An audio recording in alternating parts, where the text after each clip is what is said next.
Trump अभी हाल में चीन गए थे, तो मुझे याद है कि हिंदुस्तान में कुछ एंजाइटीज़ हो गई थी। कुछ लोगों ने कहना शुरू किया था कि अब तो शायद अमेरिका क्वाड को उतनी तवज्जो नहीं देगा, क्योंकि 2025 में लीडर्स लेवल पे मीटिंग भी नहीं हुई थी और शायद क्वाड डूब चुका है। हुआ ये भी था कि जब जो पॉलिसी आती है अमेरिका की, उसमें क्वाड का कहीं जिक्र भी नहीं था। तो इस तरह के जो कयास लग रहे थे, जो एक्सपर्ट्स कह रहे थे कि क्वाड में अब कुछ बचा नहीं है, क्वाड खत्म हो चुका है, जब ट्रंप और जिनपिंग दोस्ती ही कर लेंगे तो क्वाड का होना ही कहाँ है कुछ। लेकिन अब मीटिंग हो गई है फॉरेन मिनिस्टर्स की, तो पहला सवाल यही। सिर्फ फॉरेन मिनिस्टर्स के नहीं, हमारे प्राइम मिनिस्टर से भी मिले वो काफ़ी, 2 घंटे तक हैं। हाँ, लेकिन मीटिंग क्वाड की, पहले इस पर बात कर रहा हूँ। तो अब इसे कैसे देखते हैं? क्या आपको भी लग रहा था कि क्वाड समाप्त हो चुका है?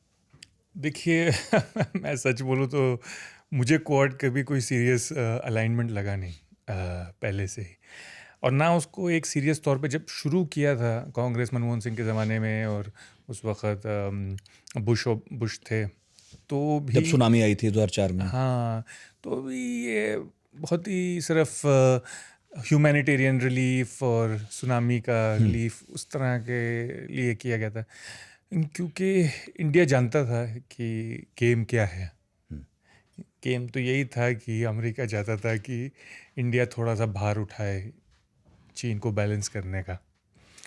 तो इंडिया की पुरानी नीति रही है नॉन अलाइनमेंट की, वो किसी और का भार उठाता नहीं है। हाँ, जो उसकी दिक्कतें होती हैं वो देखता है। अब उसका मतलब ये भी है कि हमारी ज़रूरत के वक्त पे भी कोई नहीं आएगा, ये उसकी फ्लिप साइड थी उस पॉलिसी की। पर हमें लगता था कि हम बड़े मुल्क हैं, हमें ज़रूरत नहीं है किसी और की, हमारे कंधे चौड़े हैं। तो मुझे कभी इसमें क्वाड में नहीं लगा कोई दम है। पर 2015-16 के आसपास जब ये सरकार आई और अमेरिका में ओबामा के जाने का वक्त था, तो इसमें थोड़ी स्पीड पकड़ी, और ख़ास तौर से ट्रंप के भी पहले दौर में। अब उसकी वजह ये थी कि ट्रंप के जो सलाहकार थे उस वक्त, ट्रंप की पहली टर्म में, वो सब प्रोफेशनल्स थे। वो पुराने फॉरेन पॉलिसी एस्टेब्लिशमेंट अमेरिका के दिग्गज थे। वो समझते थे कि क्या ख़तरा हो सकता है एक राइजिंग चाइना से, उसको काउंटर बैलेंस करना चाहते थे। उनको फॉरेन पॉलिसी का उनकी सटीक नज़र थी। पर ट्रंप को कोई ख़ास ना मालूमात थी नहीं, ना इंटरेस्ट था। पर वो क्योंकि फॉरेन पॉलिसी ज़्यादा कंट्रोल करते थे और ट्रंप को भी कंट्रोल में रखते थे। पर अब दूसरी बार जब ट्रंप आए तो जैसे कहते हैं खुले सांड की तरह हैं, उन्होंने अपने ही चमचों को अपना एडवाइज़र बना लिया है, या कुछ जो उनकी तरह की बातें करते हैं। तो उनको इस तरह की अब सलाह नहीं मिल रही कि चाइना को काउंटर बैलेंस करना। हैं अब भी चाइना हॉक्स हैं, मिसाल के तौर पे मार्को रूबियो ही चाइना हॉक हैं, और भी हैं एक एलबी क्या नाम है उनका, जो कोलब्रिज एलबी जो है वो, तो ऐसे हैं और चाइना हॉक्स। बट ट्रंप का जो सारा फोकस है वो इकोनॉमिक है। ट्रंप जो है वो स्ट्रेटेजिक मामलों की नज़र रखते नहीं, उस दृष्टि से देखते नहीं। उनको इससे मतलब नहीं है कि, बल्कि उनके लिए तो एक तरह से अगर कोई स्ट्रॉन्ग मैन अपना हिस्सा चाहता है स्फीयर ऑफ इन्फ्लुएंस तो कोई बात नहीं है, जैसे पुतिन और जी, और हम भी रखेंगे अपना। पर उनका एक महदूद नज़र है कि हमारा सेंट्रल और साउथ अमेरिका होगा। तो एक तो उनको वो प्रॉब्लम इतनी नहीं है। दूसरी बात, वो इतने मुठभेड़ों में घुसते नहीं। वो कहते हैं यार हम तो सबसे सुरक्षित हैं, हमारे बीच में और बाकी दुनिया के बीच में 2 मैसिव ओशंस हैं। तो हमें किस बात का डर है? हमें पैसे से, धंधे से, डील से मतलब है। तो वो सारा फोकस उनका आप देख सकते हैं कि ट्रेड के भी मामले में जब वो आए, टैरिफ लगाया उन्होंने, और उसके बाद से भी ज़्यादातर उनका फोकस ये है कि कहीं किसी तरह से अच्छा डील निकाल लो मिडल ईस्ट में, और रशिया यूक्रेन में भी, और चीन में भी। तो उनके लिए तो क्वाड और भी कम महत्वपूर्ण है, और भी कम अहमियत है उसकी। तो मुझे नहीं लगता है कि क्वाड में कुछ ख़ास दम है।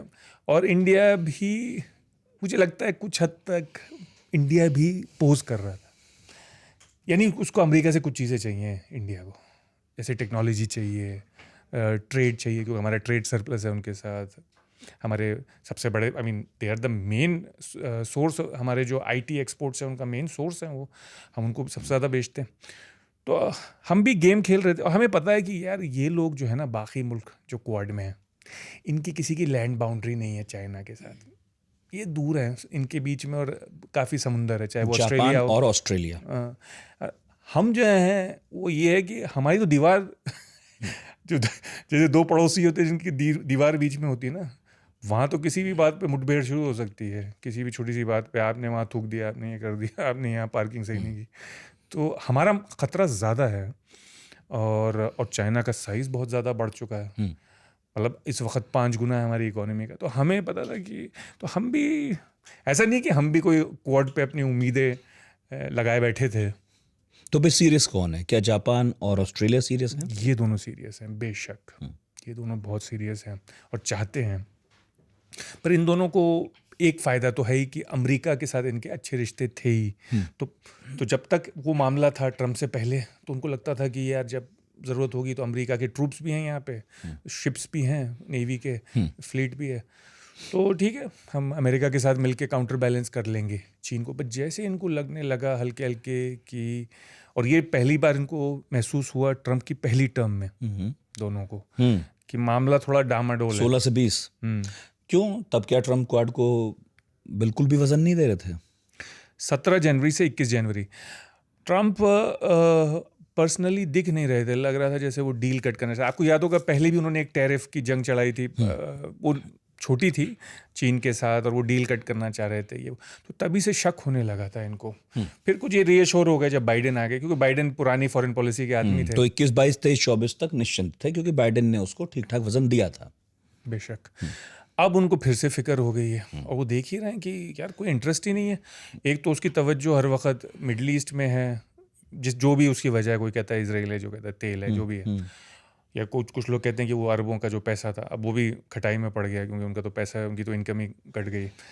दूसरा यूक्रेन रशिया में, तो वो देखते थे कि यार ये इंटरेस्ट है नहीं बंदे का इधर इस तरफ, और वैसे भी बंदा ट्रांजैक्शनल है, मिलिट्री इश्यूज़ पे वैसे ही उसकी फोकस नहीं है, तो वो इंडिया को चिपटाते थे। आपने देखा कि जापान ने काफ़ी हमें डेवलपमेंट एड दिया पिछले 20-25 सालों में, वाजपेयी मनमोहन सिंह के ज़माने से ही।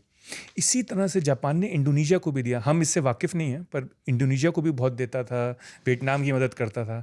यानी एक तरह से चीन के आसपास के सारे मुल्कों से अच्छा बना के रखता था जापान, क्योंकि वो चाहता था कि कुछ काउंटर बैलेंसिंग हो। और ऑस्ट्रेलिया ने भी कोशिश की, पर ऑस्ट्रेलिया को 2 फ़ायदे हैं। एक तो वो सिर्फ क्वाड में नहीं है, ऑकस में भी है, ऑकस में भी है, यानी एक ख़ास जो एंग्लो सैक्सन कंट्रीज़ का ग्रुप है, जिसमें ऑस्ट्रेलिया, यूके, यूएस और ऑस्ट्रेलिया और न्यूजीलैंड भी है शायद, मेरे ख्याल से शायद।